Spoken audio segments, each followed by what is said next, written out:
were lucky at the end, but then this is a good lesson for us, especially against a champion team like Santa Lucia.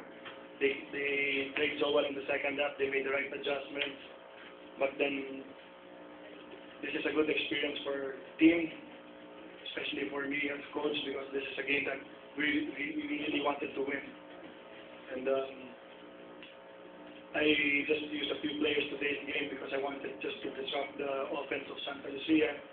But come next game against Purefoods, iba na naman ang rotation namin. So it's just about stepping up. I think the players today, they stepped up again, especially in the first half, but we let down in the second half. That's one thing that we have to learn, not to let down when we have the lead.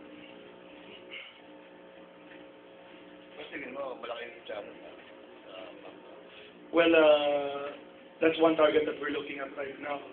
Right now we're tied with San Miguel. I think we were never in this position.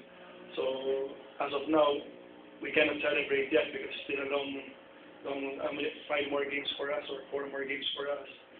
Anything can still happen because the standings are all stacked up together. So we just have to take one game at a time. I think if we beat Purefoods, sigurado kaming we'll end up with a 500 mark this season. So that's one big thing for us.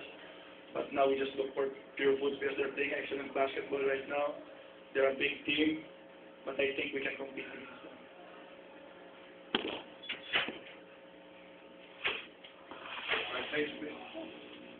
Malamang. Yung season, it pays to hard work sa mga players, even those who are rookies. They come to practice every day with fighting hard in the practice. So it's basically hard work lang nagdadala sa amin.